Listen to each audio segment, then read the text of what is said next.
ሪዝን አላቀርብ ተሸንፌያለሁ በቃ ተሸንፌያለሁ ቀጣይ ላይ አሸንፋለሁ that's it ግን አብዛኞቻችሁ በቃ ይሄ እንትን ምትሉ ምናምን ሰዎች ጁጁትሱ ሰማያዊ ቤልት ያለው ሰው ጋር ሮለር ጎቢ አይፈርድብኝ ያ እኔ መጀመሪያ ያስኩት እቅድ መጀመሪያ ዲፌንድ ማድረግ ነበር እግር ምናምን ሳነሳ ያልነበረው ለዛ ነው ዲፌንድ አድርጌ ሁለተኛ ራውንድ ላይ ስትራይኪንግ ጀምራለሁ ብዬ ነበር ያሰብኩት ይሄንን አስቤ ገብቼ ሪንጉ በጣም ጠባብ ነው አይ ስዌር ቱ ጋድ ይሄ ስታንዳርድ ዩኤፍሲ ምናምን ይፋለሙት አይነት ሪንግ አይደለም በጣም ጠባብ ነው ወዲያው ወደ ኋላ እንደሸሸው ኬጁ ጋር ነው እጄ የደረስኩት ሲደርስ የነበረው እና ስትራቴጂ ፌል አድርጓል ስትራቴጂ ነው እንጂ ፌል ያደረገው እኔ አይደለሁም ፌል ያደረኩት guys listen to me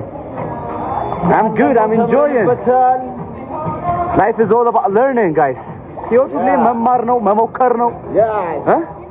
yes yeah በዝልክ ሐረቄ ቤት ሰው እየተፈነከተ አይደል እንዴ 4-5 ሚሊዮን ብር ሰርቼ ብፈነከት yes ታሪካዊ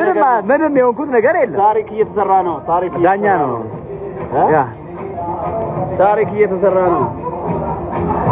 ስለዚህ ሽንፈትን ፈርቶ ነገሮችን ከመሞከር ወደ ኋላ ማለት ተባሰው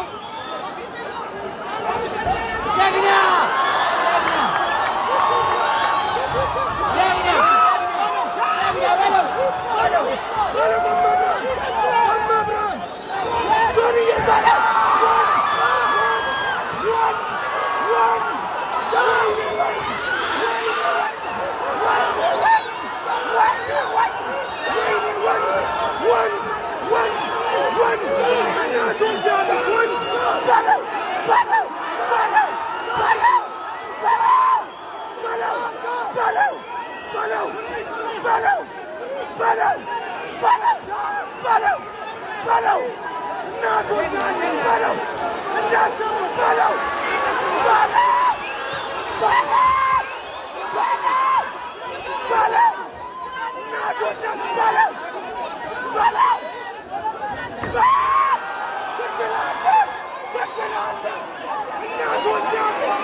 Hello!